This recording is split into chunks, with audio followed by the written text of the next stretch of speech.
आज का जो विषय महाराज ने मुझे दिया कि आत्मा उसके बंधन तथा मुक्ति, ये जो स्वामी जी का ज्ञान योग का 15वां अध्याय है, इस पूरे ज्ञान योग के सारे चैप्टर्स में मैं बोलूंगा कि it is one of the simplest chapters to understand.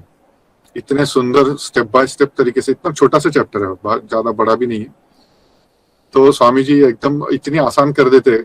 बहुत ही मुश्किल बात जो लगती है हमको, तो स्वामी जी ने लॉजिकली, साइंटिफिकली, छोटे से एक लेक्चर में स्टेप बाय स्टेप उसको बता दिया अमेरिकन के सामने। और आज हम लोगों की अवस्था भी उन अमेरिकनों के पैरेलल चल रही है, क्योंकि उस वक्त अमेरिकन जैसे वेदांत, ब्रह्म, आत्मा कुछ भी नहीं जानते थे। उनके लिए तो ये सब सारी बातें नहीं थी। और हमारे भारतवर्ष में क्या हुआ कि हम लोग उस परंपरा से पिछड़ गए। अभी पिछले 50-100 सालों में, pre independence and post independence के कुछ दशकों में या उस शताब्दी में हम लोग क्या हो गए, उससे डिस्कनेक्ट हो गए।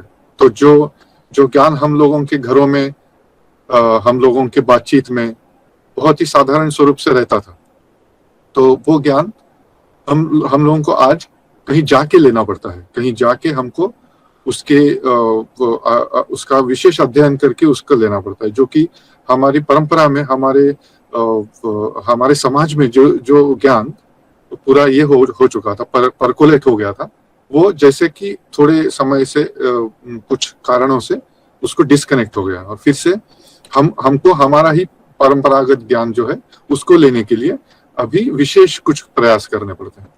तो उन अमेरिकनों को, भाग्यशाली अमेरिकनों को स्वामी जी जैसा कोई मिला कि जो उनको इंट्रोड्यूस कर सके उस ज्ञान से।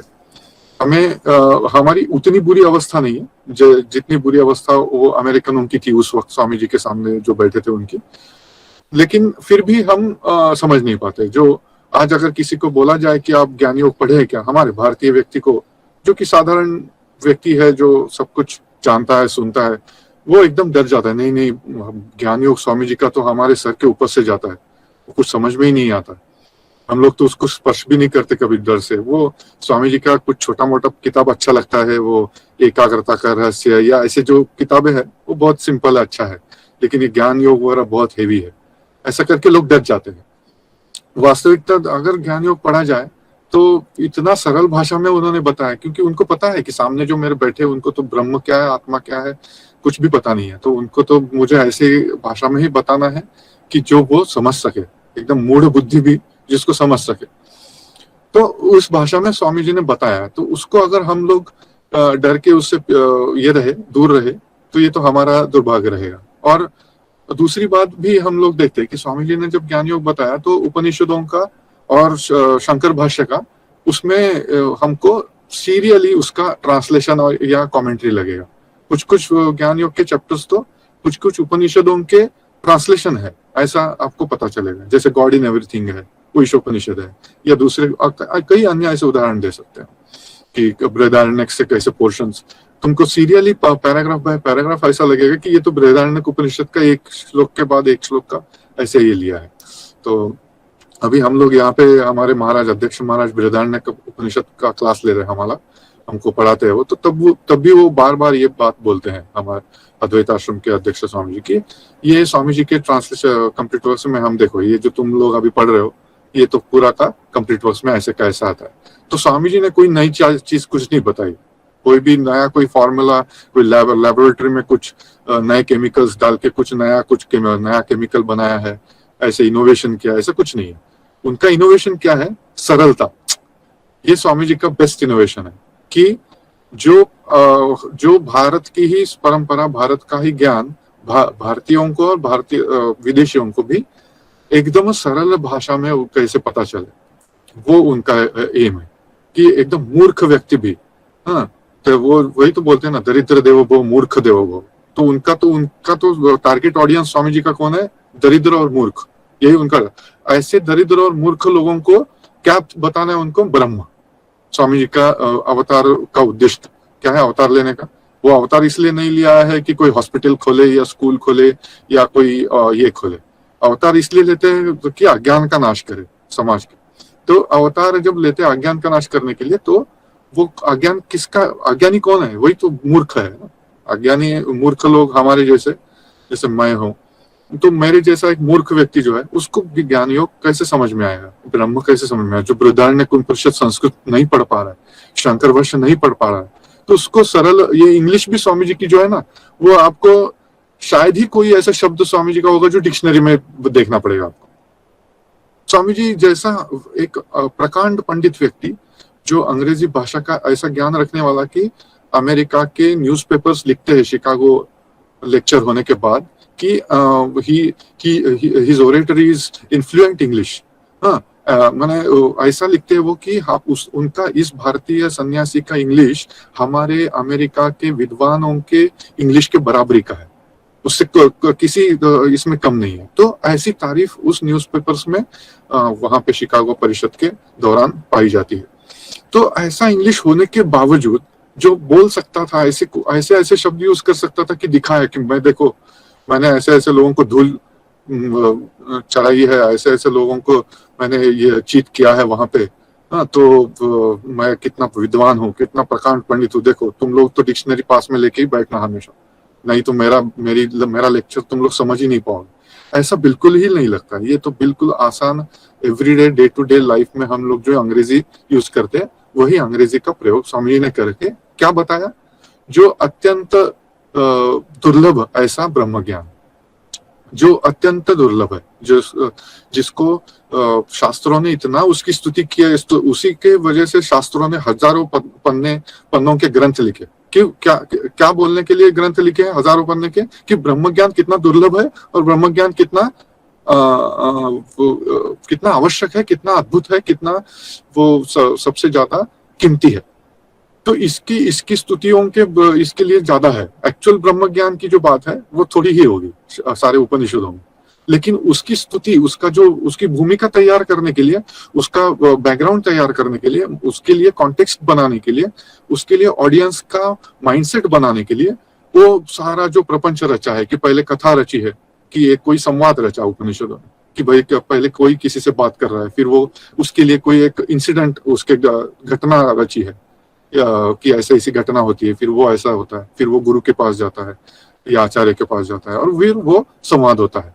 ये सारा जो एक वहां पे एक ये बनाया, एक घटना बनाई, कथा बनाई, और उसके कथा के जरिए से उसमें वो आचार्य कैसी स्तुति करते हैं पहले शिष्य को ब्रह्म ज्ञान की, उसके पहले अधिकार का वर्णन करते कि भाई मैं तुम्हें क्यों बताऊं, तुम्हारा क्या अधिकार है। ये सारी बातें बिल्डअप क्यों करते हैं उपनिषद, क्योंकि ये बताने के लिए कि भाई ये जो तुम लोग, एक ही वाक्य है क्या, ब्रह्म सत्यम जगन मिथ्या, ये एक ही बात के उसमें बताने वाले, लेकिन उसके लिए इतना बड़ा प्रपंच रचा, इतनी बड़ी कथाएं रची, उसके इतने स्तुति सुमन गाए। तो ये सारा जो प्रपंच है वो केवल उस एक वाक्य को बताने के लिए, और जब तक वो एक वाक्य बताएंगे तब तक हमारा मन उसको सुनने के लिए आतुर हो जाए, उसको सुनने के लिए हमारे कान इतने आतुर हो जाए कि प्राण जैसे हमारे कानों में आ जाए। कि जैसे कोई, अगर आपको कोई एक सीक्रेट बताने वाला है, कि ऐसा कोई एक व्यक्ति आपको अगर बताए फोन पर कि मैं, अरे कि कोई आपको दोस्त कॉल करके आपको बताता है कि अरे तुम्हें पता है क्या, मैं तुम्हें एक बहुत ही इंपॉर्टेंट सीक्रेट बताने वाला हूँ। हमारे, अगर आप लोग कॉलेज में पढ़ते हैं तो कॉलेज का कोई दोस्त है, तो कॉलेज का कोई एक टॉप सीक्रेट है, हाँ, कोई चीज किसी को पता भी नहीं थी आज तक, किसी स्टूडेंट को पता नहीं है, और वो तुमको फोन पे बताने वाला है। तो आप क्या करते, टीवी देख रहे हैं या कोई आप फुटबॉल मैच देख रहे हैं या कोई स्टेडियम में बैठे हुए, तो भी आप क्या होता है, आपके सारे प्राण आपके कानों में आ जाते हैं कि ये जो बताने वाला है, ये अगर मैं मिस करूंगा, वो भले फुटबॉल का गोल हो जाए वहां पे या क्रिकेट की मैच में ऑल आउट हो जाए, लेकिन ये सीक्रेट मुझे वो बाद में मिस हो जाएगा अगर मैं ये सुन नहीं पाया। तो सारे प्राण जैसे मानो उस आदमी के कानों में आ जाते हैं, सारा अटेंशन उस कानों में आ जाता है कि एक एक शब्द जो वो बता रहा है वो मैं सुनूं, ताकि मुझे एक बहुत ही इंपॉर्टेंट चीज पता हो जाएगी, जिसके चलते मेरा महत्व बढ़ जाएगा कॉलेज में या समाज में, और मैं उसके चलते बहुत कुछ पा सकता हूँ। तो ये जैसे एक कुछ लाभ होने के आशा से हम लोग, हमारे प्राण कानों में आ जाते हैं कुछ एक टॉप सीक्रेट सुनने के लिए, वैसे ही ब्रह्म विद्या जो है वो उपनिषद ऐसे ही करके बता रहा है कि भाई तुम्हारे प्राण कानों में लेके आओ, क्योंकि मैं जो बताने वाला हूं that is going to destroy your ignorance for once and for all. तुम्हारी ये जन्म मृत्यु का पूरा मैं खात्मा करने वाला हूँ, तुम्हारे ये दुख दर्दों का खात्मा करने वाला हूँ, तुम्हारे मैं रोग जरा व्याधि का खात्मा करने वाला हूँ। ऐसा सब पहले वो स्टोरी सर करके स्तुति करके वो बिल्डअप कर रहे हैं, कॉन्टेक्स्ट को बिल्डअप कर रहे हैं, भूमिका बना रहे हैं।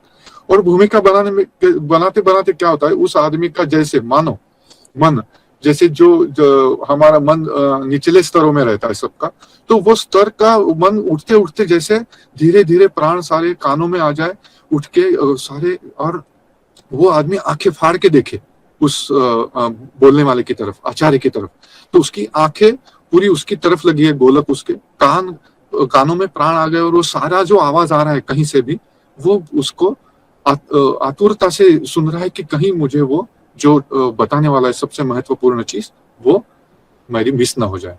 तो ये बिल्टअप करते, तो वही स्वामी जी ने यहाँ पे कितना सुंदर तरीके से ये बिल्टअप किया कि स्वामी जी ने पहले तो आपको पहले ही पैराग्राफ में एक्चुअली स्वामी जी ने उसको बता दिया क्या सीक्रेट, लेकिन उसको बाद में एक्सप्लेन किया।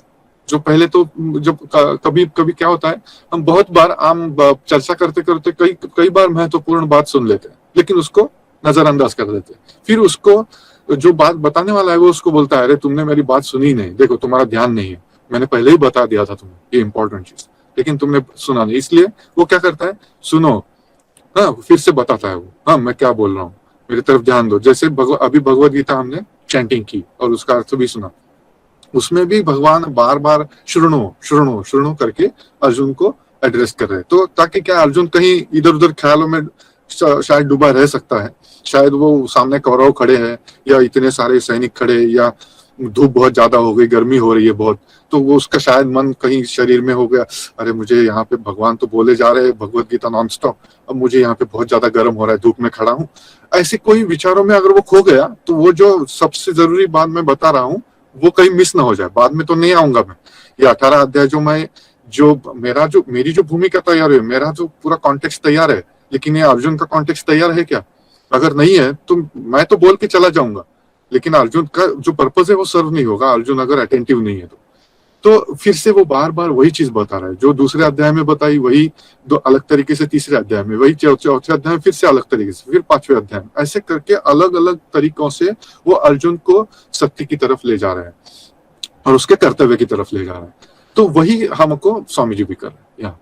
पहले क्या हुआ, स्वामी जी ने जैसे भगवत गीता में दूसरे अध्याय में ही सांख्य योग में ही सब ज्ञान की बातें हैं, तो फिर अर्जुन को तो इतना सारा क्यों बताना है, भक्ति योग, कर्म योग, इतना सारा जो है पुरुषोत्तम योग और गुणत्रय विभाग योग, इतने सारे क्यों, इतना प्रपंच रचना है। तो अलग अलग तरीके से फिर से उसको एम्फसाइज कर रहे हैं, जो मैंने दूसरे अध्याय में तुमको बताया था कि आत्मा का कोई मृत्यु नहीं है, ना कोई जन्म है, ना कोई उसको कुछ तलवार काट सकती है, ना पानी उसको गीला कर सकता है, ना आग जला सकती है। ये सारा जो बताया दूसरे अध्याय में, उसको फिर तीसरे चौथे पांचवे में अलग अलग तरीके से बता रहे हैं। हाँ, फिर उसमें खुद का अवतार का तत्व भी बता रहे हैं, जो हमने अभी इससे पहले सुना। तो वही यहाँ पे भी स्वामी जी कर रहे हैं कि शुरू में क्या किया, फर्स्ट पैराग्राफ में स्वामी जी ने बता दिया कि अद्वैत फिलॉसफी क्या है। अद्वैत फर्स्ट पहला ही वाक्य स्वामी जी का है, अद्वैत तत्व ज्ञान के हिसाब से कि क्या रियल है, ब्रह्मन अलोन इज रियल, ये तत्व स्वामी जी फर्स्ट वाक्य में बोलते हैं, और बाकी एवरीथिंग एल्स इज अनरियल, ये जो पूरा जो है माया का प्रपंच है, ऐसा बता रहे और उसको एक्सप्लेन कर रहे थे, ताकि लोगों को क्या आशा ना हो, अरे ये ब्रह्म सत्य जगत में क्या जीवो ब्रह्म ही वो ना पड़ा, ये बोल के चले गए वक्ता जो है वो। तो श्रोता को क्या लगेगा, ये क्या उन्होंने बोर किया, कुछ तो भी एक श्लोक बता दिया और चले गए, तो उसका महत्व ही पता ही नहीं चलेगा कि ये ब्रह्म विद्या का सबसे इंपॉर्टेंट सूत्र है, इसको जानने से और कुछ जानने का बाकी ही नहीं रहा। ये उस श्रोता को पता ही नहीं चलेगा अगर वक्ता उसको ठीक से न बताए। इसलिए स्वामी जी क्या कर रहे हैं, उसको साइंटिफिकली लॉजिकली बहुत ही सरलता से एक्सप्लेन कर रहे हैं कि क्या बोल रहे हो कि हम जो देख रहे हैं वो माया का प्रताप है। हम जो सारा जो क्या है माया का प्रताप, फिर स्वामी जी कह रहे कि हमारे ये 3 अस्तित्व के जैसे मानो लेयर्स बताया स्वामी कि एक तो ओरिजिनल हमारी रियलिटी है ब्रह्म आत्मा, दूसरा जो स्तर है उन्होंने बोला सूक्ष्म मन, तो उसके बाद जो तीसरा लेयर क्या बताया स्वामी जी ने, स्थूल शरीर, ये 3 उसके है।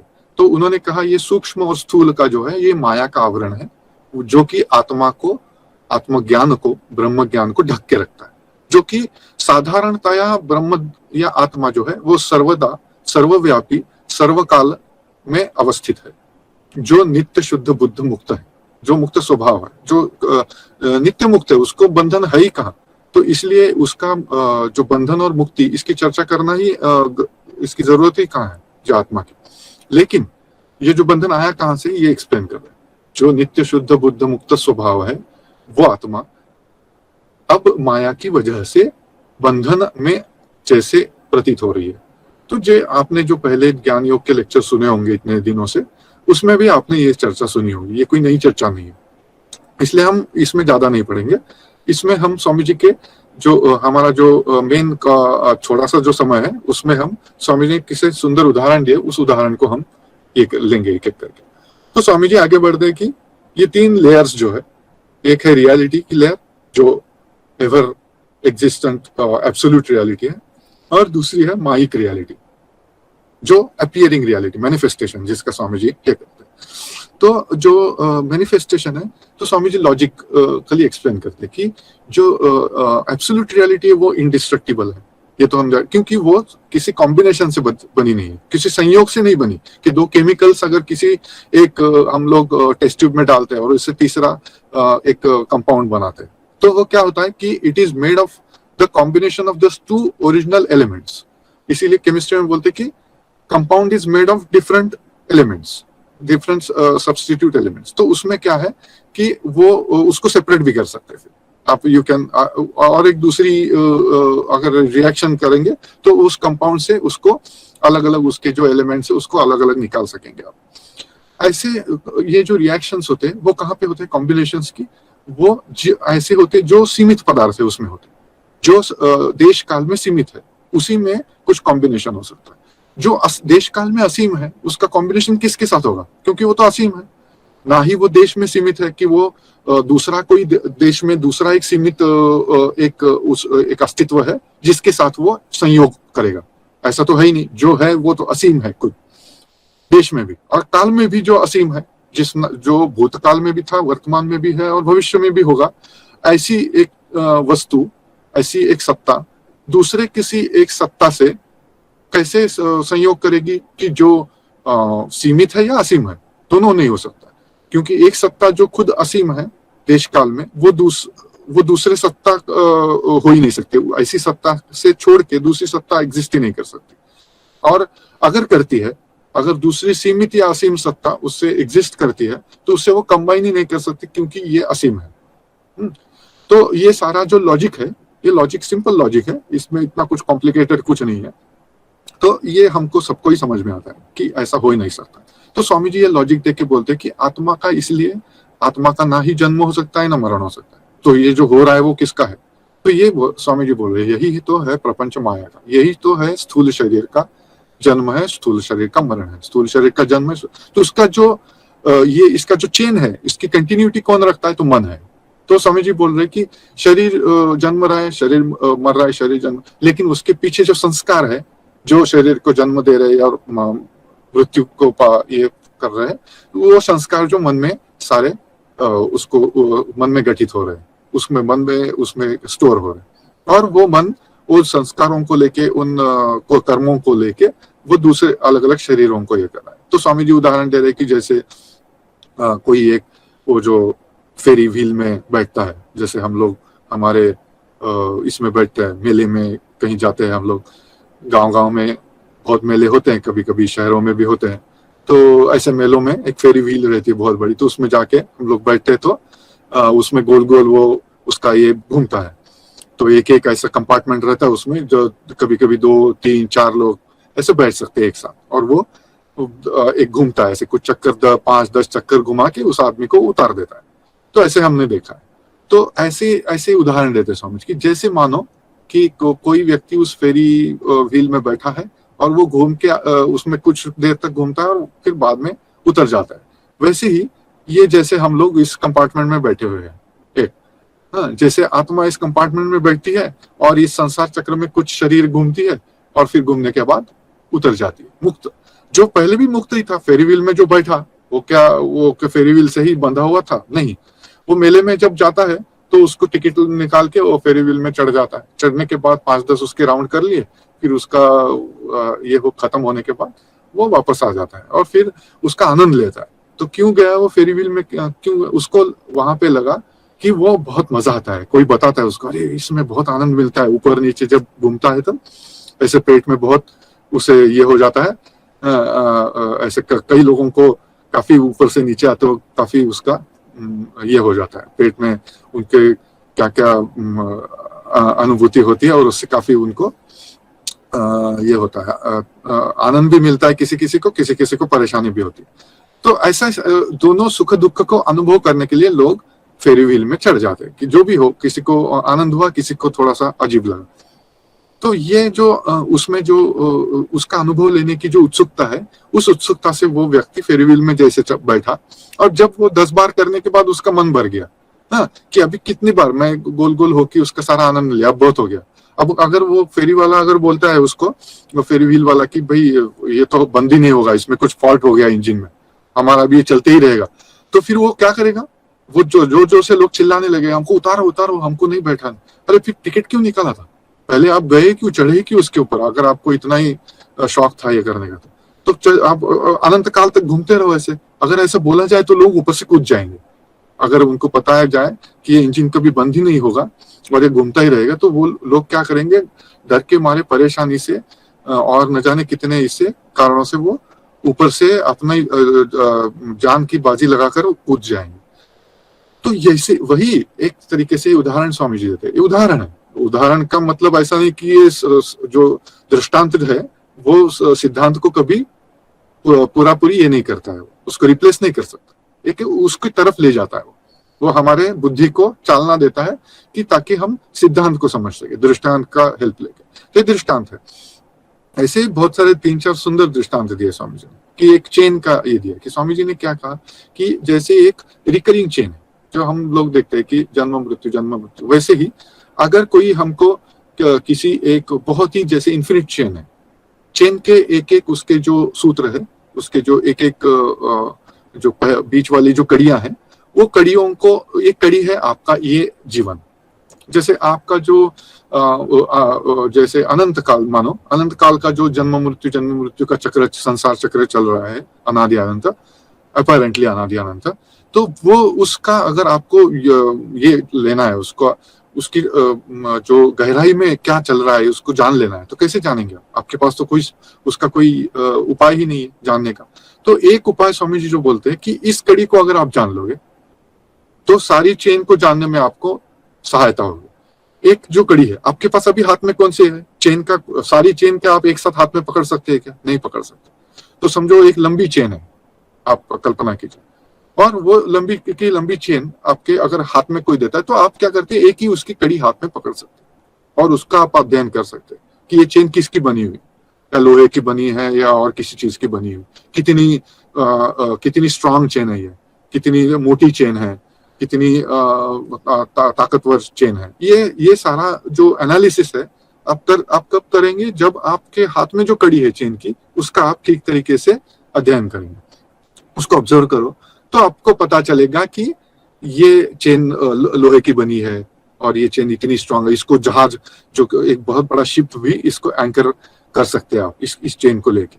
या एक नहीं ये तो बहुत ही छोटी सी चेन है, ये तो गले में डालने की चेन है। ये आपका उसको अध्ययन करने से आपको पता चलेगा कि उसका साइज, शेप, मटेरियल, ये सब देख के कि ये सोने की चेन है या जहाज को एंकर करने वाली चेन है।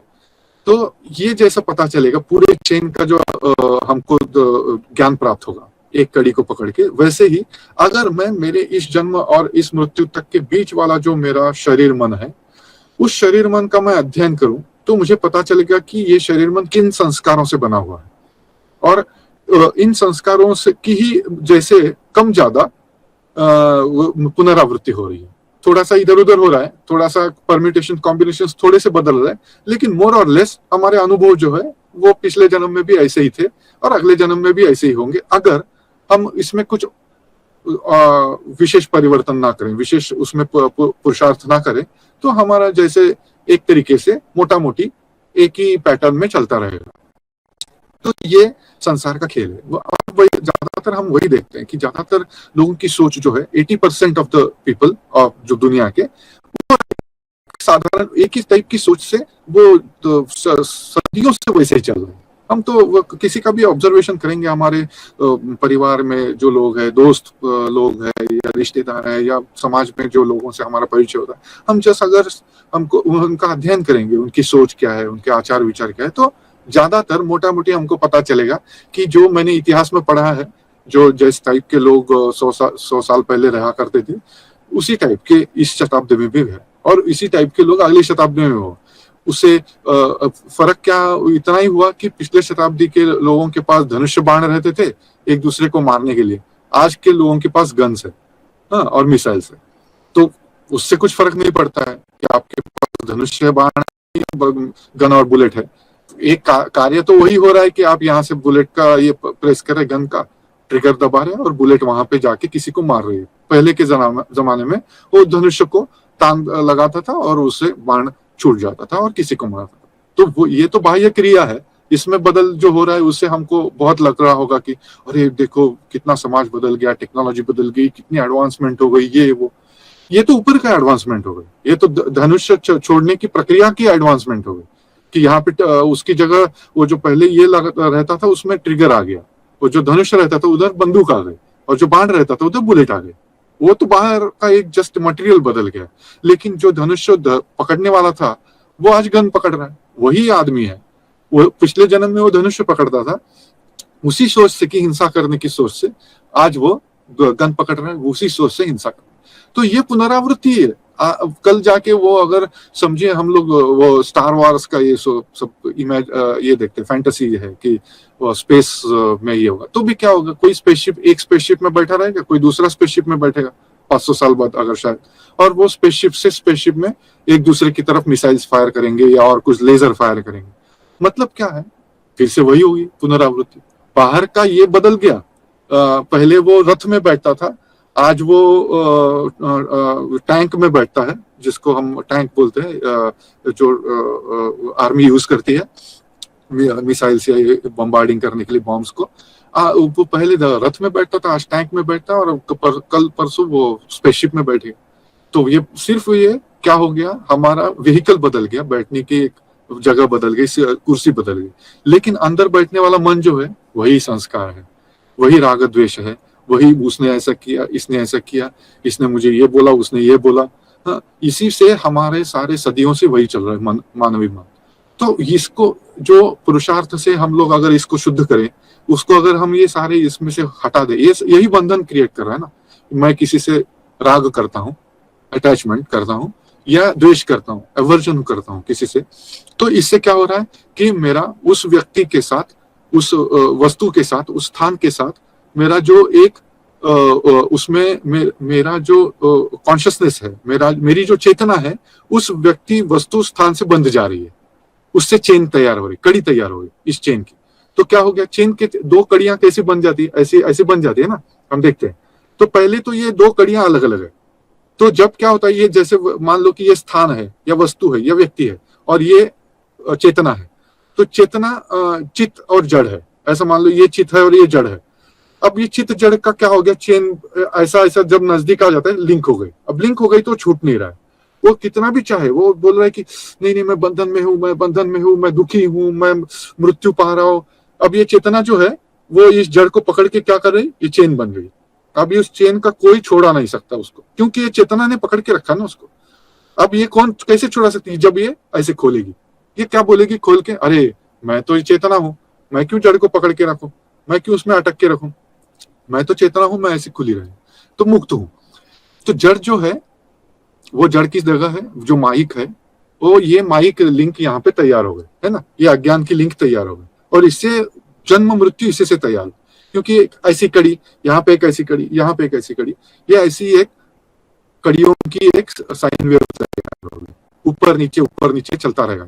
और क्या होगा उससे कि जन्म होगा, फिर वो कोई धीरूभाई अंबानी बनेगा, और फिर बाद में फिर से दूसरे जन्म में भिखारी बनेगा। साइन वेव एक जन्म में वो ऊपर उठेगा और वो बहुत धन बनेगा, और उस धन का व्यय उसने अपने स्वार्थ के लिए करने से क्या हो गया, उसका जो उस चेतना में जो संचय था, उस चेतना में उसका जो इन्वेस्टमेंट है वो खत्म हो गया। अभी उसे उसके रिटर्न्स नहीं मिलेंगे, क्योंकि उसने इन्वेस्टमेंट ऐसी जगह की कि जिससे रिटर्न्स कुछ नहीं है।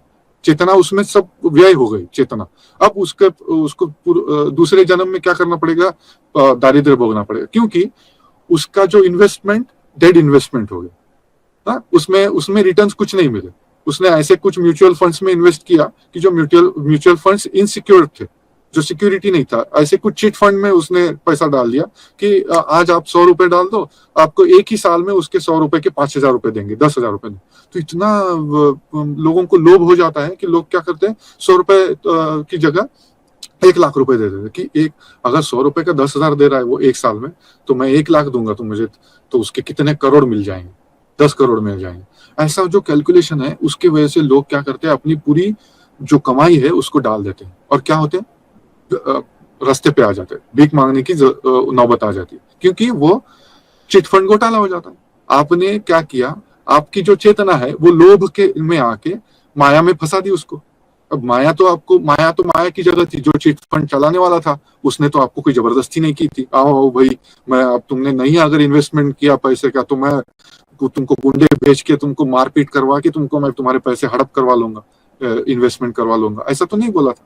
उन्होंने तो एक स्कीम चालू की थी जिसमें लोग, हजारों लोग, लाखों लोग उसमें ये हो जाता है, अपने लोभ की वजह से उसमें आकर्षित हो जाते हैं। आकर्षित होकर क्या करते, पैसा डालते, और वो आदमी क्या करता है, पैसे लेके भाग जाता है, क्योंकि उसमें कोई लीगल उसको बाइंडिंग नहीं रहता। तो ऐसे ही ये माया का है। माया क्या कहती है, भाई देखो मेरा तो शरीर मन का ये तो चक्र तो मैं चला ही रही हूँ, ये तो चलता ही रहेगा। तुम तो चेतना हो, तुम तो नित्य शुद्ध बुद्ध मुक्त स्वभाव हो। हाँ, तुम तो बाहर खड़े थे, ये फेरी व्हील तो मेरा चल रहा है, मैं तो मेले में, मेरा तो काम ही है फेरी व्हील चलाना। मैं तो टिकट लगाती हूँ 10-10 रुपए का और वे फेरी व्हील चलाती हूँ। मैं तो किसी को जबरदस्ती पकड़ के नहीं लाती है फेरी व्हील में बिठाने के लिए। हाँ, मेरा तो कोई ऐसा ही नहीं है, मैं तो जो आएगा अपनी मर्जी से वो बैठेगा, और वो उसका जो भी आनंद, जिसको आनंद मिलेगा उससे आनंद मिलेगा, जिसको दुख मिलेगा दुख मिलेगा। मैंने ऐसा कोई क्लेम भी नहीं किया कि जो आप आइए आपको बहुत आनंद ही मिलेगा, ऐसा मैंने कोई क्लेम नहीं किया। तो यही एग्जैक्टली स्वामी जी बता रहे हैं कि कोई बोल सकता है कि हम क्यों प्रयास करें मुक्ति के लिए। या कभी ना कभी तो ये फेरी व्हील बंद, इंजन बंद होगा, फ्यूल खत्म हो जाएगा उसमें। हाँ, अभी जो उसने उसका जो डीजल इंजन है फेरी व्हील का, वो तो कभी ना कभी बंद होने वाला है। तो फिर कोई सोचेगा तो ठीक है, आप रहिए, घूमते रहिए, जब 10 घंटे है, 2 दिन है, 4 दिन है, जब तक वो बंद नहीं होगा इंजन, तो वह तब तक उसके भरोसे रहिए आप। लेकिन अगर आपको जल्दी है, उसका आनंद ले लिया आपने, और अभी 10 मिनट आनंद लेने के बाद आपको लगता है नहीं बहुत काफी हो गया अभी, तो आपको जो स्वतंत्रता से आप उससे बाहर भी आने की आपकी शक्ति है आपके पास, उसका आप उपयोग कर सकते हैं। जो स्वामी जी बोलते हैं कि there are some people who by their पुरुषार्थ, तो वो उसको आत्मा का लाभ करके मुक्त हो जाते हैं, तो वो उनको वो जल्दी प्राप्त हो जाता है। वैसे तो वो विल एक दिन ना कभी वो पूरे सृष्टि का जो ये होगा, प्रलय हो जाएगा, तब तो सभी को उसमें ये होना है, शामिल होना है। लेकिन तब तक अगर किसी को उसकी अनुभूति, उस ब्रह्म ज्ञान की जल्दी करनी है, तो उसको लिए भी वो मार्ग खुला है। और उसी को उद्यत करने के लिए, उसी को पाने के लिए, उद्यत करने के लिए स्वामी जी अलग अलग उदाहरण देते हैं। बहुत ही सुंदर तरीके से स्वामी जी ने ये कहा है कि संस्कार कैसे होते हैं, बहुत सुंदर। इसकी तो चर्चा करने लगे तो हमको काफी देर तक ये हम कर सकते हैं ऐसा, तो लेकिन हमारा समय सीमित है, इसलिए मैं ज्यादा और नहीं लूंगा, थोड़ा सा जस्ट एक हम लोग फास्ट फॉरवर्ड करेंगे कि स्वामी जी कौन से पॉइंट्स स्वामी जी ने ये किए, तो वो उसको मैं एक बार ये कर लेता हूँ, टच कर लेता हूँ। कि जैसे स्वामी जी ने उस वात के इसका ये किया, जैसे एक डस्ट स्टॉर्म होता है, हम लोग देखते हैं हमारे जहाँ पे गर्म प्रदेश है, मैदानी प्रदेशों में बहुत देखा जाता है कि गर्मियों के दिनों में मैं तो जब बचपन में देखता था, हमारे स्कूल का जो ग्राउंड था उसमें भी कई बार हम रोज सुबह शाम देखते थे, एक ऐसा डस्ट का ये तैयार हो जाता था, और हम लोग उसको बहुत मजे लेते थे देख के, कि वो ऐसे गोल गोल गोल गोल घूम के अलग अलग जगह चला जाता था रैंडमली, और फिर थोड़ी देर बाद वो उसको बंद हो जाता था, मिट जाता था, उसका जो लो प्रेशर हो जाता है। तो वैसे स्वामी जी बोलते कि हमारा वैसे ही एक ये तैयार हो रहा है, हम लोग जैसे स्थूलीभूत हो रहे हैं इस संस्कारों के और कर्मों के इसके वजह से थोड़ी देर के लिए। जैसे वो मैदान में मैंने बोला कि हमारा देखते थे मैदान में, तैयार हुए थोड़ी देर के 2 मिनट के लिए, वो 5 मिनट के लिए से घूमता था मैदान में रैंडमली इधर उधर, और फिर गायब हो जाता था, डिस्पर्स हो जाता था, डिसॉल्व हो जाता था एयर में। तो वैसे ही स्वामी बोले कि ये साधारण अवस्था से एयर तो सब जगह है, हाँ स्थिर है वो तो, हाँ जब हम लोग मैदान में बैठे हैं स्थिर हवा को हम पा रहे हैं, हम लोग सांस ले रहे सब। लेकिन जब वो उसको उस घूमने वाले वात को देखते हैं हम लोग उसको, तो मुझे पता नहीं हिंदी में क्या बोलते हैं उसको, तो हम लोग मराठी में वाउटर बोलते हैं उसको। तो वो जो घूमता है तब वो उसमें हमारा जो कर्म है, ये कर्म या वासना है या संस्कार है, इसका एक मानो एक उस धूल पत्ते सूखे पत्ते और जो सब कचरा है उसका एक वहां पे एक ऐसा गोल गोल ये तैयार हो जाता है, एक खंबा जैसे तैयार हो जाता है। और वैसा ही एक ये खंबा है शरीर, मतलब एक किस चीज का एक ये बना, जो सर्वव्यापी चैतन्य है वो थोड़ी सी धूल को पकड़ के, कर्मों की वासना की संस्कारों की धूल को पकड़ता है, सूखे पत्ते को पकड़ता है इस माया से। हाँ ये क्या है, संस्कार कर्म ये सारा जो है माया है।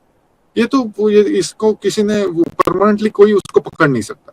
अगर स्वरूप को जान ले कि हम मैं तो सर्वव्यापी हवा हूं, ये जब वो जान देता है तो वो जो गोल घूमने वाला जो डस्ट स्टॉर्म है वो गायब हो जाता है। जब प्रेशर इक्वलाइज हो गया तब गायब हो गया। जब उसको ज्ञान हो गया कि मैं तो सब जगह अवस्थित एक हवा हूँ, एक एटमोस्फेयर हूँ, तब वो डिजॉल्व हो गया। लेकिन जब वो ज्ञान नहीं हुआ, उसको वो अज्ञान की अवस्था में लो प्रेशर एरिया में जब खींचता है तो बादल आ जाते हैं, उसमें डस्ट आ जाती है और एक बहुत बड़ा साइक्लोन तैयार हो जाता है, और उस साइक्लोन की वजह से कई नुकसान हो जाते हैं। तो वही नुकसान हम एग्जैक्टली वैसे होता है जब चेतना जो सर्व अवस्थित है वो इस कचरे को पकड़ती है, कर्म के वासना के संस्कारों के, और वो गोल गोल गोल गोल घूमती है। और जितना तीव्र है घूमती है उतना वो व्यक्ति ज्यादा से ज्यादा कर्मों का ये स्टॉर्म तैयार करना, साइक्लोन तैयार करना। और जितना बड़ा साइक्लोन हो जाता है वो आदमी, उतना उसके वो तबाही बन जाता है। जैसे हम देखते हैं बहुत बड़े बड़े कुकर्मी दुष्ट ऐसे जो इतिहास में पैदा हुए, उन्होंने ऐसा भयंकर तूफान पैदा किया संस्कारों का और वासनाओं का, घोर वासनाओं का, कि समाज की पूरे समाज की तबाही कर दी, पूरे देशों की तबाही हो गई, पूरे मतलब जैसे पूरे पृथ्वी में तबाही मच गई ऐसे बोल सकते। ऐसे ऐसे लोग इतिहास में पैदा हुए। तो ऐसे ऐसे साइक्लोन तैयार हुए। कैसे हुए, कहाँ से पैदा हुए? ये जो कचरा है उन्होंने सब इकट्ठा किया और उससे वो आइडेंटिफाई हुए।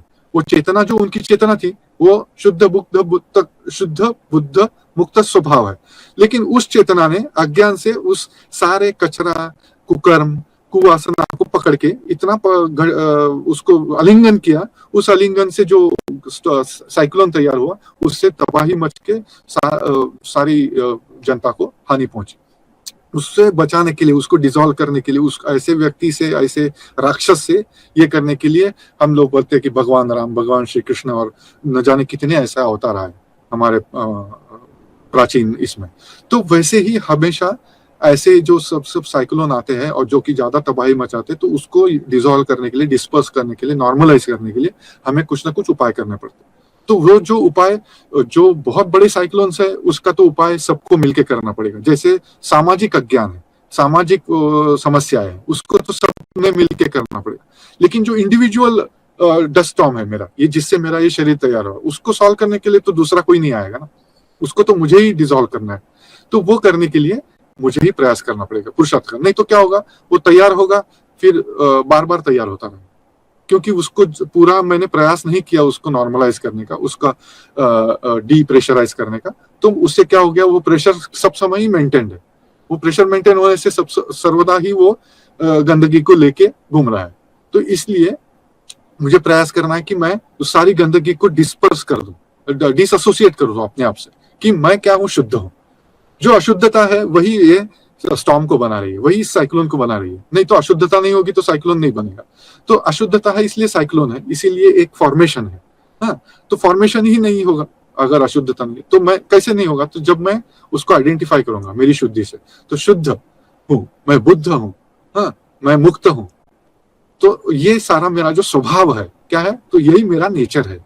ये जब मैं जान लूं तब मेरा डिसोसिएशन होगा। ये जो लिंक हमने बताई, ये फॉर्म हो गई, उससे वो डी लिंक हो जाएगा, है ना। हम लोग डी लिंक बोलते हैं ना, तो डी लिंक हो गया। डी लिंक होने से क्या हो गया, मुक्त हो गया।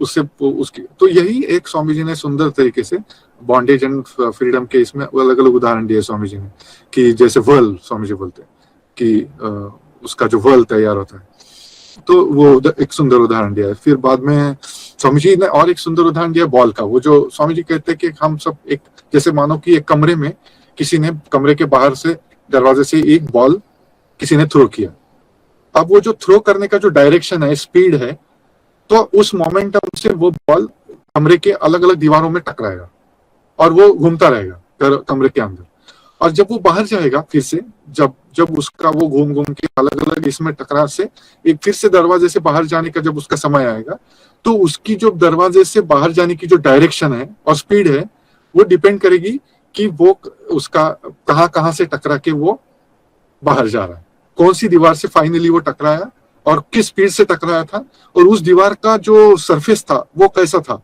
अगर वो सरफेस स्पीड को मारने वाला अगर रहेगा तो वो उसने स्पीड को खा लिया उस बॉल के, और वो बॉल एकदम स्लो हो गया और बाहर गया। अगर वो स्पीड को और ज्यादा बढ़ाने वाला अगर वो दीवार का ये होगा, सरफेस होगा ऐसा, तो वो बाउंसिंग वाला सरफेस रहेगा, तो वो क्या होगा, बॉल और ज्यादा स्पीड पकड़ेगा और बाहर जाते हो ज्यादा स्पीड से बाहर जाएगा, और उसकी दिशा भी कहाँ पे टकराया, कैसे टकराया, कौन से एंगल से टकराया, उसके ऊपर डिपेंड करेगी।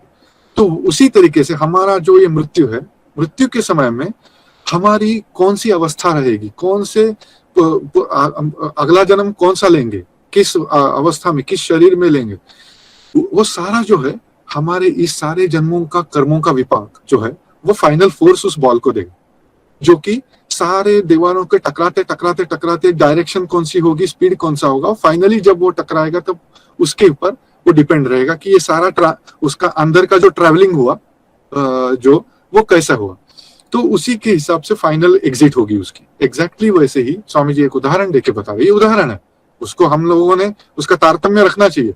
हर दृष्टांत को सिद्धांत से जोड़ते वक्त बुद्धि का तारतम्य लगाना है, कि कोई भी चीज को लिटरली नहीं लगाना है, नहीं तो फिर वो कुछ कुछ चीजें रह जाएगी, एक्सप्लेनेशन नहीं कर सकते। एग्जैक्टली अगर उसको लगा देंगे तो कुछ ना कुछ डाउट्स आएंगे मन में, अरे स्वामी जी आप ऐसा बोल रहे, ऐसा तो होता नहीं है। तो क्योंकि हम लोग क्या करते हैं, हम लोग मूढ़ बुद्धि होके उसको दृष्टांत को ही सिद्धांत समझ के बैठते हैं। नहीं, वैसा नहीं करना, उस बुद्धि को हमारी चालना देनी है दृष्टांत को लेकर, जो सिद्धांत की तरफ जाने के लिए वो इंगित करने वाला है, वो एक बोर्ड है वो, कि यहाँ से आप ऐसे जाएंगे तो आपको उस शहर की तरफ जा सकते हैं। उस बोर्ड मतलब शहर नहीं है कि आप उसको समझो मैं मुंबई जा रहा हूँ और निकला हूँ पुणे से या इंदौर से, और वहां से बीच में एक बोर्ड मिला मुंबई और एक एरो मिला डायरेक्शन, उसी को मैं अगर पकड़ के बैठ जाऊं कि हाँ मैं मुंबई पहुंच गया, तो वो तो गलत बात होगी। तो वो जो दृष्टांत है, वो जो बोर्ड था वो हेल्प कर रहा है आपको मुंबई जाने के लिए, लेकिन उसी को पकड़ना नहीं है, उसके मदद लेनी है। तो वैसे ही ये दृष्टांत जो स्वामी जी ने दिए हैं, यहाँ पे चेन का दृष्टांत है, या बॉल का दृष्टांत है, या फेरी व्हील का दृष्टांत है, या डस्ट स्टॉर्म का दृष्टांत है, या बहुत सारे और भी 2-3 अच्छे दृष्टांत, सिंपल ये डे टू डे लाइफ के दृष्टांत देके स्वामी जी इस ब्रह्म ज्ञान को बता रहे हैं, जो कि इतना आसान है कि ये बोल रहे कि इसको लेके, इस दृष्टांत को लेके आप ये कर सकते हैं कि कैसे इससे बाहर जाना। तो इस कड़ी को आप पकड़ लो, या बॉल के रूम में जो जैसे ट्रैवल करा है उसको अगर स्टडी करो, जर्नी से पता चलेगा कि वो बाहर जाते वक्त कैसे। तो वैसे ही हमारे जीवन को आप स्टडी करो, अपने जीवन को, आपके जीवन के कर्मों को स्टडी करेंगे, विचारों को स्टडी करेंगे, आचारों को स्टडी करेंगे, भावनाओं को स्टडी करेंगे, एक्शंस रिएक्शंस को स्टडी करेंगे, तो आपको पता चलेगा कि ये मेरा किस पैटर्न में चल रहा है। तो आप अगर 1 हफ्ते की स्टडी करेंगे, आप सब लोग ऐसे सेल्फ स्टडी ले सकते हैं। अगले संडे में जो भी महाराज आएंगे आपके, और ये अगला लेक्चर अगर वो देंगे, तब तक आप लोग सेल्फ वॉलंटरी एक सेल्फ स्टडी ले सकते हैं कि 1 हफ्ता तक मैं रोज अपने बॉडी माइंड का स्टडी करके उसका नोट डाउन करूंगा कि मेरे डायरी, अगर डायरी है तो डायरी, या मोबाइल में भी कर सकते हैं, आजकल तो मोबाइल है, मोबाइल में भी नोट कर सकते हैं कि आज का ये पैटर्न था, आज ये विचार आए, आज उसने ऐसा कहा तो मेरे मन में ये रिएक्शन आया, आज ये देख के मुझे ये मन में ये वासना जागृत हुई, आज ये करने से मुझे ये हुआ। ये सारे का जस्ट नोट करते रहना, प्राइवेटली, सीक्रेटली, किसी को दिखाने के लिए नहीं। तो आपको 1 हफ्ते का आप स्टडी कराओ और उसमें से क्लासिफाई करो कि हाँ ये 10 चीजें इस पैटर्न, इस कैटेगरी में आए, बाद में ये 10 चीजें इस कैटेगरी में, ऐसे समझो 10 कैटेगरी करे कि ये बहुत अच्छे विचार मेरे मन में आए, ये साधारण विचार आए, ये बुरे ख्याल आए, ये बहुत ही गंदे विचार आए, ये सारे कैटेगरी में डाल दिए उसके इसके बॉक्स में। हफ्ते भर का जो आचार विचार किया आपने उसका आप बना लो, तो आपको पूरा पता चल जाएगा कि आपका इस जन्म का ये क्या होगा, आपका जो पूरा सम टोटल आपका किस तरीके किस डायरेक्शन में आपका ये बॉल जाने वाला है, ये चेतना आपकी किस डायरेक्शन में घूमने वाली है। अगर आपको पता चला हफ्ते भर में आपने इतने अच्छे विचार और अच्छे कर्मों का जो बॉक्स है उसमें नेचुरली करना है, जानबूझ के ऐसा कुछ कि मेरे को हफ्ता भर के बाद में मुझे कुछ दिखाना है, किसी को पब्लिश करना है या कुछ ऐसे, इसके लिए करेंगे तो वो तो ये हो गया, आर्टिफिशियल हो गया, वो तो हिपोक्रिटिकल हो गया, तो उससे तो चेतना में कुछ प्रभाव नहीं पड़ा उससे। उल्टा उससे क्या हुआ, वासना और बढ़ गई और ज्यादा ये करने की। उसका कुछ लाभ हो सकता है, वो बात अलग है, लेकिन उसका परमानेंट लाभ शायद ना हो इतना। तो हमें क्या करना है, नेचुरली हमारे मन में क्या आचार विचार आते हैं उसका अध्ययन करके हम लोग ऐसे कैटेगरीज, जैसे मेनली एकदम 4-5 कैटेगरी बना के लिख सकते कि ये सात्विक विचार है, ये सात्विक आचार मैंने किए, ये राजसिक आचार विचार किया और ये तामसिक किया। उससे अगर मुझे लगता है कि मेरे हफ्ता भर में जो ये था मेजोरिटी सात्विक था, तो इसका मतलब मैं सात्विक आदमी हूँ। तो भगवत गीता में कहा है कि सात्विक आदमी मरने के बाद कहाँ जाएगा, तो ये मोटा मोटी आप पकड़ के चल सकते कि आप सात्विक है तो भगवान आपको गारंटी दे रहे कि आप ऐसे ऐसे जगह पे जाओगे और आपका क्या गति होगा। अगर आप राजसिक है तो भी भगवान आपको बता रहे हैं कि आपका क्या गति होगा, और आपको अगर तामसिक है तो आपको क्या गति होगा। अब ये तीनों गति क्या होगा ये भगवान आपको बताएंगे, लेकिन अगर आपको नहीं चाहिए, अगर आप बोलते कि सात्विक है तो भी आपको ऊर्ध्वम गच्छन्ति सत्वस्था, ऐसा भगवान बोलते, तो आपको ऊर्ध्व नहीं, आपको तो ऊर्ध्व के भी पार जाना है, सात्विक है तो आपको फिर पुरुषार्थ करना पड़ेगा। अगर आप राजसिक है तो क्या मध्य तिष्ठन्ति राजसा, भगवान बोलते हैं कि वो तो बीच में ही रहेंगे, मतलब ना वो ऊपर जाएंगे ना नीचे जाएंगे, वो वही ये मनुष्य योनि में ही ये करते रहेंगे, कर्म करेंगे, फिर सरकारी अफसर बना, फिर वो और कुछ बना, मर गया, फिर दूसरा जन्म लिया, फिर एक बिजनेसमैन बना, फिर दुकान लगाई, फिर मर गया, फिर तीसरा जन्म लिया, फिर कहीं प्राइवेट जॉब किया, कॉर्पोरेट जॉब किया, फिर मर गया, फिर चौथी देखी, एक बार आईटी में जॉब किया, एक बार गवर्नमेंट ऑफिसर हुआ, एक बार वही उसी में राजसिक आदमी जो है मोटा मोटी इधर उधर ऊपर कम नीचे होता रहेगा और उसी में घूमता रहेगा। और जो क्या है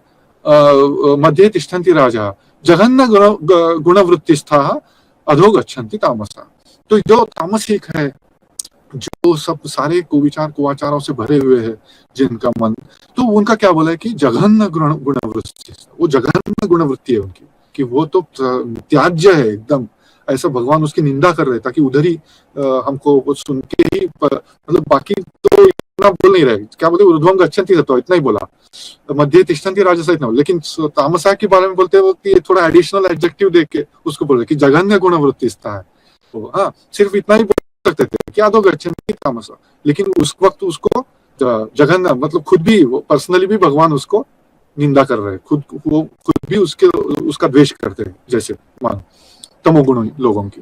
तो इस ऐसे अगर आप है, अगर आप हफ्ते भर के आपके इसमें अगर आता है तो फिर आपको सावधान होना चाहिए कि भाई भगवान भी जिसको जघन्य बोलते हैं उस कैटेगरी में आप जा रहे हैं, तो आपको फिर उससे पुरुषार्थ करके पहले आप ऐसे गुणों को आपको प्राप्त करना है कि जो आप राजसिक में आ सके तमो गुण से। इसीलिए ये सारा जो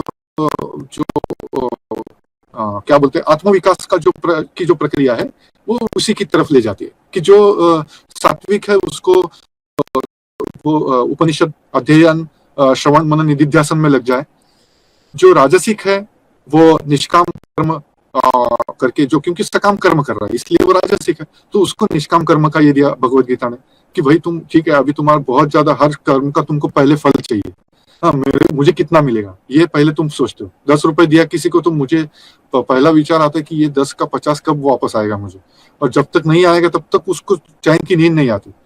जो साहूकार रहता है उधार में पैसे तो देता है, लेकिन वो उधार में इसलिए नहीं दे रहा है कि वो चैरिटी कर रहा है, उसको साहूकार के मन में सब समय यही चलते रहता है कि इससे मैं 50 रुपए कैसे हड़प करूं, तो ये साहूकार का ये रहता है। तो वैसा अगर आपको बनना है तो सारे जन्म जन्म आप साहूकारी बनते रहेंगे, हाँ कभी लोन देने वाले बनेंगे तो कभी लोन लेने वाले बनेंगे, राजसिक में रहना है तो, सकाम कर्म में रहना है तो। लेकिन आपको निष्काम कर्म करेंगे तो क्या होगा, आप सत्व इसमें जाएंगे, सत्व गुण में जाएंगे तब आप ज्ञान के अधिकारी होंगे, कि आपको तब श्रवण मनन निधिध्यासन में ही डायरेक्टली हो, तब आपको ये बिजनेस में कोई ये नहीं करेगा, आपकी वृत्ति भी नहीं होगी कि किसी को 10 रुपए देके 50 रुपए लेने की मैं आकांक्षा करूंगा, आपको वो इच्छा ही नहीं होगी। आपको उसका कोई अगर आता है 10 रुपए, आप बिना देखे आप उसको 10 रुपए दे देंगे और आप बोलेंगे वाह मुक्त हो गया उस 10 रुपए के झंझट से, बहुत बड़ा बोझ था वो पॉकेट में संभालना पड़ा, दिन रात मुझे देखना पड़ता था पॉकेट पे हाथ रख के कि है कि नहीं 10 रुपए किसी ने चोरी तो नहीं किया, अभी मैंने उसको दे दिया एक जरूरतमंद को, चलो एक बोझ मिट गया। तो ये जो सात्विक आदमी है वो क्या है, सोचेगा भी नहीं 10 रुपए को वापस आने का। जो राजसिक है वो 10 का 100 कब होगा इसका सोचते रहेगा, और जो तामसिक है वो तो देगा भी नहीं, वो ना खुद यूज करेगा उसको ठीक से, ना दूसरे को देगा, और वो क्या करेगा उसका सर्वनाश कर देगा, वो पैसे का भी सर्वनाश करेगा और खुद का भी सर्वनाश करेगा। तो ऐसा वो तामसिक है, वो तो जघन्य वृत्ति है कि खुद भी यूज नहीं किया, खुद का भी पेट नहीं भरा उस 10 रुपए से, और किसी दूसरे भूखे आदमी को भी पेट नहीं भरवाया। तो ऐसा ही अगर हमारी वृत्तियां हैं तो क्या होगा, स्वामी जी बोलते हैं चेन है ना, तो आप उसी में घूमते रहोगे, तो आप तामसिक की तरफ जाओगे तो फिर से तामसिक बढ़ाओगे, उसमें इन्वेस्टमेंट ज्यादा हो रही है चेतना की, ये लिंक जो है, ये जड़ जो है तामसिक जड़ है, उसमें आप अटक गए, तो तामसिक जड़ में ये आपकी जो चेन फॉर्म हो रही है, अलग अलग जो कड़ियां आप बना रहे हैं, उसकी ये कड़ी यहाँ पे, फिर दूसरी कड़ी, तीसरी कड़ी, ये जो सारी कड़ियां बन रही है वो तामसिक की कड़ियां जा रही है, और वो एक बहुत बड़ी लोहे की चेन बन रही है, और वो क्या कर रही है, एक एंकर बन के एक बहुत बड़े जहाज को भी वो उसको ये कर सकती है, बांध के रख सकती है, तामसिक है ना वो। तो तामसिक चेन है, कितना भी बहुत बड़ा ये क्यों ना हो उसको बांध के रखेगी।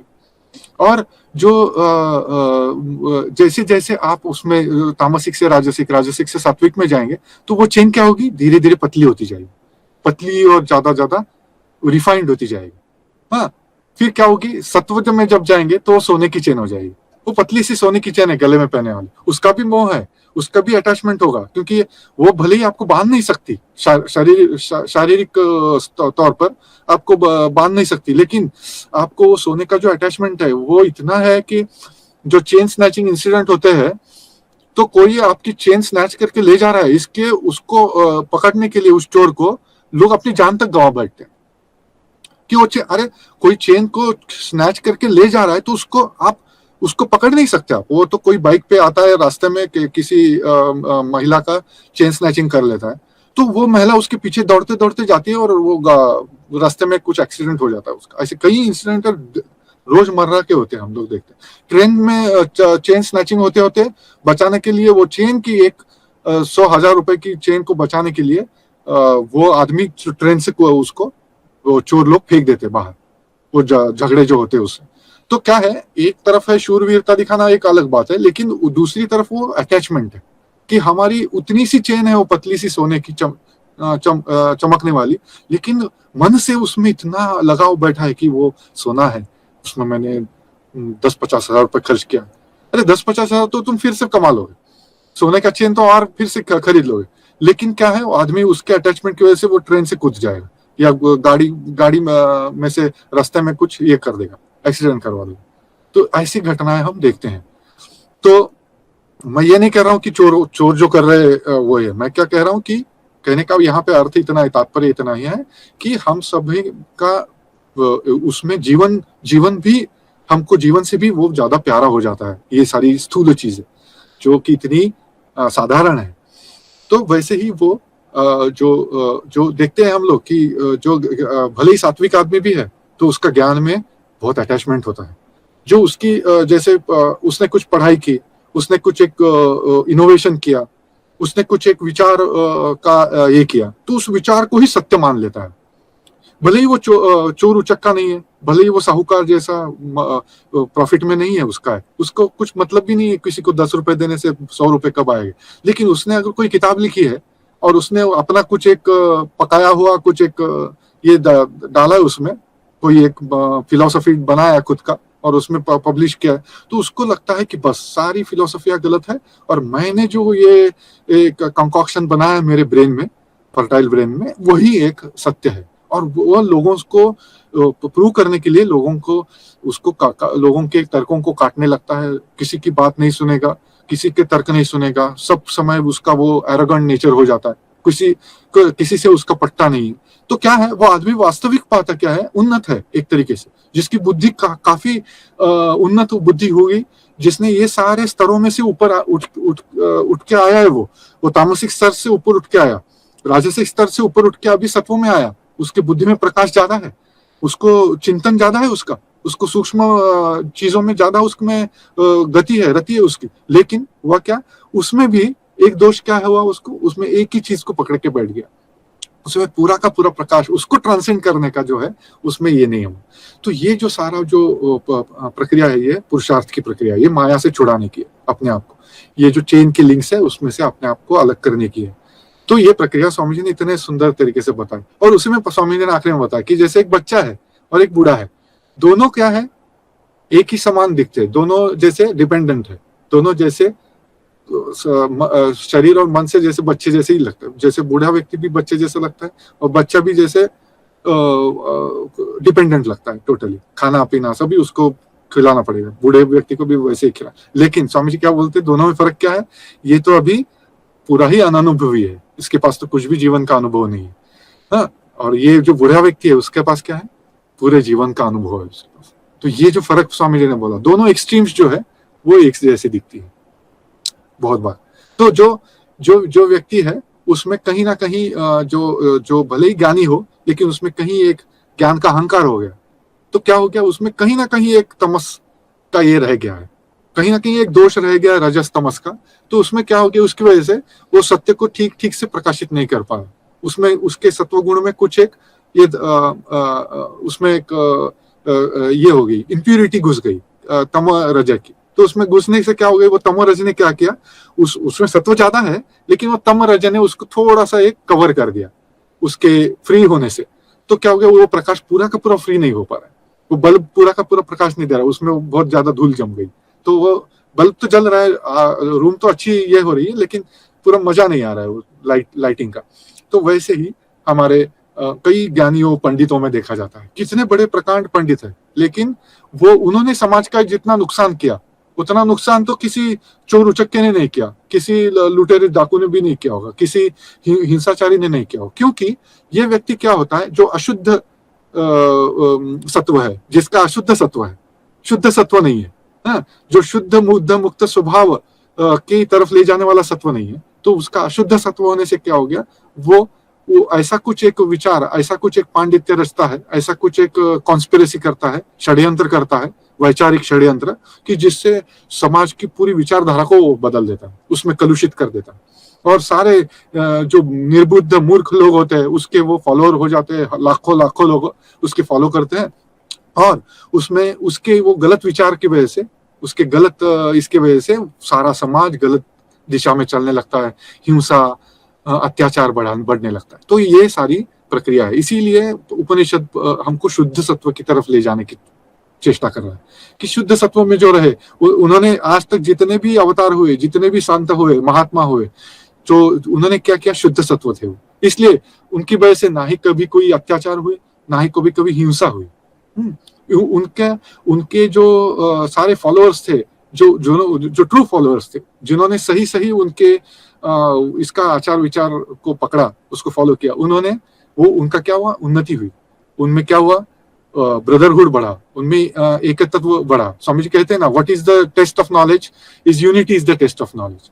हाँ, जितना आप यूनाइटेड हो जाएंगे, जितना आप एकत्व की तरफ बढ़ेंगे, वो इसका मतलब आपको प्रगति हो रही है, आपका उन्नति हो रही है। और जितना आप डिवीजन की तरफ जा रहे हैं, डिवाइड करो और डिवाइड करो, तो क्या हो रहा है, इसका मतलब अवनति की तरफ जा रहे हैं। अब तो माया में जा रहे हैं, अब तो विभाग में जा रहे हैं। तो ये सारा जो स्वामी जी ने उसका ये प्रक्रिया बताया, हमने उसका ये किया। और आशा करता हूँ कि जितना ये जो स्वामी जी ने जो किया, हमने थोड़ा बहुत तो उसको स्पर्श किया होगा, ऐसी मैं आशा करता हूँ। पूरा तो स्वामी जी के लेक्चर को अच्छी तरीके से स्पर्श करने का अधिकार मेरा नहीं है, या अच्छे तरीके से उसको ये करने का, जितना मेरी शक्ति थी उतना मैंने प्रयास किया। तो अगर आप लोगों को महाराज की अनुमति होगी तो आप प्रश्न कर सकते हैं। प्रणाम महाराज आपको। प्रणाम। हाँ जी, मैं ये पूछ रही हूँ कि अभी तक आपने कड़ी के बारे में बताया। हाँ। कि कड़ियाँ कैसे बनती है, कैसे मतलब क्या होता है, मगर उससे छूटने का कोई सरल उपाय जो हम लोग जो वृद्धावस्था में कर सके। मान लिया इतने टाइम माया में पड़ा कर, मान लिया कड़िया से कड़िया बनाई, मान लिया सब कुछ किया, मगर अब वो हम करना नहीं चाहते। और ये भी आपने सही कहा कि जब वो सात्विक मान लिया कि किसी और सत्व का हो, तो वो थोड़ा मेरे भीतर रहता है चिड़पिड़ के, इस तरह से करते हैं, ये करते हैं। तो उसे छूटने का आप मुझे कृपा करके भाई जितना सरल हो बता दीजिए। तो यहाँ पे आपका सवाल बहुत ही सही है, ये हमें सबके लिए है। ये जो आपका प्रश्न है वो हम सभी के सामने ये बहुत बड़ा प्रश्न चिन्ह है कि हम सभी इस गुणों के और संस्कारों के और वासनाओं के इसमें इतने बंधे हैं कि मानिए कि हमारे सामने कोई जैसे रास्ता ही नहीं दिख रहा है। और मृत्यु तो सबके ही लिए जैसे सामने ही खड़ी है। मृत्यु तो ऐसा कोई फिक्स नहीं है कि सिर्फ वृद्धावस्था में ही आए। अभी तो हमने देखा कि कोरोना की वजह से तो कितने जवान लोग मारे गए। तो सबको ही ऐसे पकड़ के चलना है। इस मार्ग का महत्व ऐसा है कि इसमें बोलते हैं कि हितोपदेश में कि गृहीत्वा इव केशेषु मृत्युना धर्मम आचरे। तो जैसे मृत्यु आके आपको आपके केशों को पकड़ के खींच के आपको ले जा रहा है, ऐसे ही समझ के चलो कि आपको उसमें उसी घसीटते घसीटते आपको जो धर्म करना है वो उतना ही धर्म आप कर सकते हैं इस जीवन में। क्योंकि मृत्यु तो सबको घसीट रहा है ना, ऑलरेडी पकड़ा हुआ है सबको। वो एक जो घटना है मृत्यु की, जो फाइनल घटना, वो तो उसका कल्मिनेशन है, वो जो मृत्यु होता है। लेकिन उसका जो घसीटने का काम तो ऑलरेडी चालू है। क्योंकि सबका वयस जो है, आयु जो है सबकी ये हो रही है, बढ़ रही है। सभी में धीरे धीरे शैथल्य हो रहा है इंद्रियों में, सभी की शक्ति में ये हो रही, कमी हो रही है। सभी के जो इंद्रिय धीरे धीरे कम हो जाते हैं, उम्र बढ़ रही है, सभी की चश्मा लग जाता है, कान में सुनाई नहीं देता है, धीरे धीरे सब ये हो रहा है, सभी का हो रहा है, हम सबका। तो मृत्यु का ऑलरेडी हमारे ऊपर ये चालू हो गया है। फाइनल उसका सिर्फ वहां पे पहुंचने का बात सिर्फ अलग, डेस्टिनेशन में पहुंचाया नहीं है। तो अभी सबको ये सोचना है कि यहाँ से कैसे निकले कैसे। तो मार्ग ये दिया है भगवान, और स्वामी जी भी यहाँ पे वही कह रहे हैं कि असत्य का ज्ञान अगर हो जाए कि हम ये है ही नहीं, वो गुण जो है वो माया के हैं, जो मन में सूक्ष्म शरीर और स्थूल शरीर का स्वामी जी ने यहाँ पे चर्चा किया, जो उसमें ये सब रहता है, सत्व रजतम और वासना कर्म। अगर वो आदमी आत्मा को पकड़ ले, किसी भी अवस्था में हो, भले वो युवा हो, भले वो प्रौढ़ हो या वृद्ध हो या बालक हो, वो अगर इस चीज को गहराई से पकड़ ले, इस चीज के ऊपर श्रद्धा कर ले, आत्मा श्रद्धा, हाँ बस, कि मैं आत्मा हूं, मैं शुद्ध बुद्ध मुक्त स्वभाव हूं। इस चीज को आप श्रद्धा अगर करेंगे इस चीज को, क्योंकि यही शास्त्रों ने बताया, यही संतों ने बताया, यही भगवान ने बताया भगवत गीता में।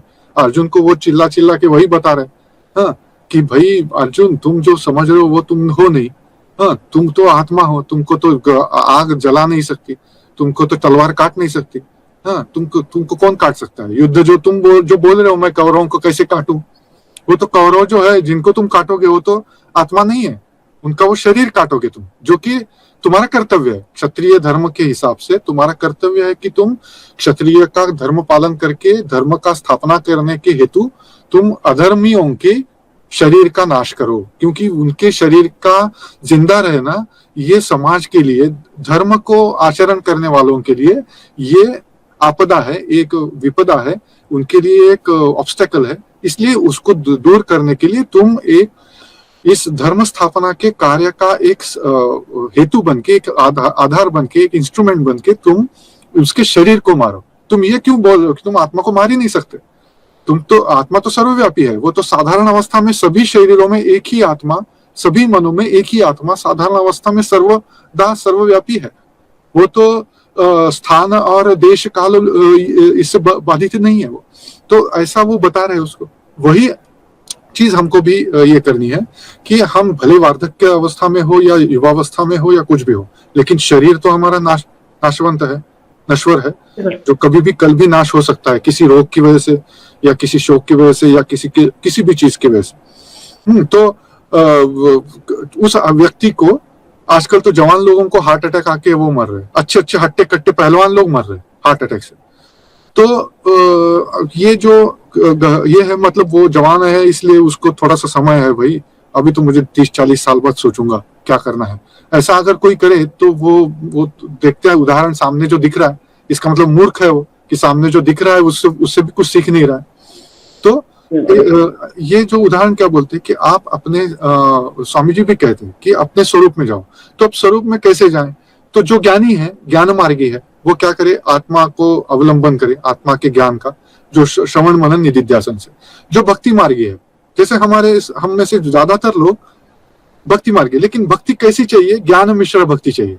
किसकी भक्ति करनी है? तो आत्मा की भक्ति करनी है, भगवान की भक्ति करनी है, लेकिन भगवान के किसी स्वरूप मात्र की भक्ति नहीं करनी, भगवान के किसी रूप मात्र की भक्ति नहीं करनी, भगवान के किसी एक गुण मात्र की भक्ति नहीं करनी, भक्ति भगवान के स्वरूप की करनी है।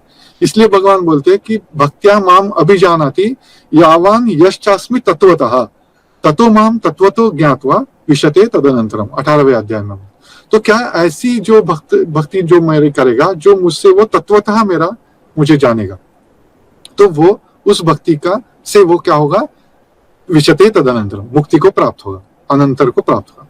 तो वो जो मार्ग भगवान बताते हैं, कि भगवान भी ऐसा नहीं बोलते कि मेरी एक मूर्ति बना के तुम उस मूर्ति को ही ये करो, वो एक आधार, एक केवल एक प्राथमिक आधार हो सकता है किसी एक मूर्ति से भक्ति करना, उसकी पूजा करना। वो तो हमारे रामकृष्ण मठ के मंदिरों में भी होता है और सब जगह होता है, सारे विश्व भर में मूर्ति पूजा होती है, जिससे भगवान श्री रामकृष्ण देव ने की खुद काली माँ की पूजा, और उस मूर्ति को ही वो बार बार वो प्रश्न करते थे कि माँ तुम मृण्मयी हो या चिन्मयी, तो मुझे उसका तुम सत्य का ये दो। तो वो अगर आप भाव रखेंगे और हम रखेंगे, तो क्या करें, हम सब अगर उस भाव से भक्ति करेंगे कि हे भगवान, हे आत्मा, हे सर्वव्यापी ब्रह्मन, मुझे आप आपके स्वरूप का ये प्रकाशित कीजिए मेरे हृदय में। तो आप भाई सर्वसाधारण स्वरूप से तो आप, मैं जो बोल रहा हूँ, जब जो बोलने वाला है उसके हृदय में भी आप है, उसकी सारी चेतना में आप है, उसका जो हाथ पैर हिल रहे, ये जो बोल पा रहा है, जो सुन पा रहा है, जो देख पा रहा है, वो सारी जो क्रिया है वो किसके वो आधार पर हो रही है? आप ही के आधार पर हो रही है।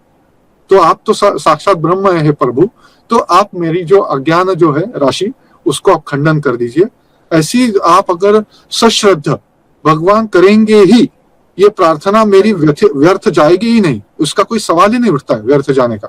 इस श्रद्धा से आप अगर प्रभु को पकड़ के, प्रभु को ब्रह्म रूप से, सर्वव्यापी सच्चिदानंदमय प्रभु के स्वरूप को चिंतन करके आप अगर उनको प्रार्थना करते हैं, तो वो प्रार्थना करने वाला भी है, वो प्रभु ही है अस्तित्व में, स्वरूप में। तो वो प्रभु क्या करेंगे, जो अपना प्रकाश, वो प्रार्थना का श्रद्धा से उसको जोड़ने से वो प्रभु अपना प्रकट हो जाएंगे कि हाँ, ये श्रद्धा ने क्या कर दिया, तो माया का जो अज्ञान राशि थी उसको नष्ट कर दी ये जो भक्त की श्रद्धा ने। और वो कौन सी श्रद्धा थी? वो आत्म श्रद्धा थी कि यस, मेरे अंदर भी वही प्रभु विद्यमान है जो सर्वपूर्ण विश्व ब्रह्मांड में है, और उसी प्रभु के ही प्रेरणा से मैं इस प्रार्थना को ये कर पा रहा हूँ या कर पा रही हूँ कि मुझे मुक्ति प्राप्त हो, मुझे ज्ञान प्राप्त हो। तो उससे क्या होगा कि हमारे कर्म बंधन जो है, हमारी जो लिंक है, कड़ी आपने जो बताया, कड़ी जो बन गई है, जड़ से चेतना की कड़ी बन गई, और उसमें हम लोग अटक के न जाने क्या क्या खेल कर रहे हैं, तो वो खेल से मुक्त हो जाएंगे। क्योंकि जो बस अलग करना है उसका, ऐसे जब वो आत्मश्रद्धा से हो जाएगा ये कार्य, जो ये एकदम सिंसियरली हो जाएगा, पूरी ताकत से हो जाएगा, उसमें कोई व्यभिचार नहीं होगा, तो अव्यभिचारिणी भक्ति से ये खुल जाएगा। और जब खुल जाएगा तो ये भले इस तरफ कितनी भी बड़ी चेन हो, कितना भी बड़ा जहाज भी अटका हो, उसमें कितना कुछ भी, पूरी पृथ्वी ब्रह्मांड इधर इस तरफ उससे लगा हुआ है, उससे अटका हुआ है, लेकिन इस तरफ से अगर खुल गया तो ये इस तरफ जो चेतना का जो साइड है वो पूरा का पूरा मुक्त हो जाएगा। और ये जब ये भले रहे ना रहे, फिर इसका कोई मतलब नहीं रहता। ये आपको ये चिंता करने की जरूरत नहीं, लेकिन मैं तो मुक्त हो गई, लेकिन ये संसार का कैसा, वो चिंता आपकी नहीं है, क्योंकि आपकी चेतना अभी नित्य शुद्ध मुक्त स्वभाव में स्थित हो गई।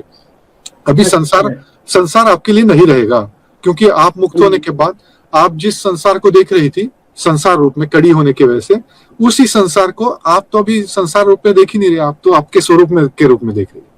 आप देख रही कि ये मेरा स्वरूप है, मैं ही सर्वव्यापी, मैं ही सर्वशक्तिमान सर्व साक्षी हूँ, मैं ही प्रभु हूँ जिसको मैं आज तक भक्ति से प्रार्थना कर रहा हूँ या कर रही हूँ, वो प्रभु मैं ही थी इतने दिनों से, इतने वर्षों से, इतने जन्मों से।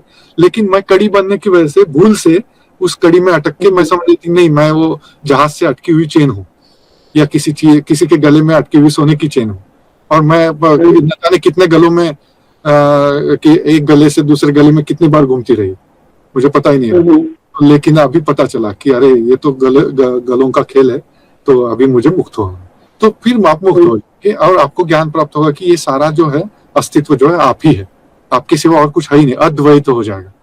हाँ, जो दूसरा कोई था ही नहीं, आप ही अनंत है, आप ही सर्वशक्तिमान है, सारी की चारी जो सारा अस्तित्व है वो आप ही है।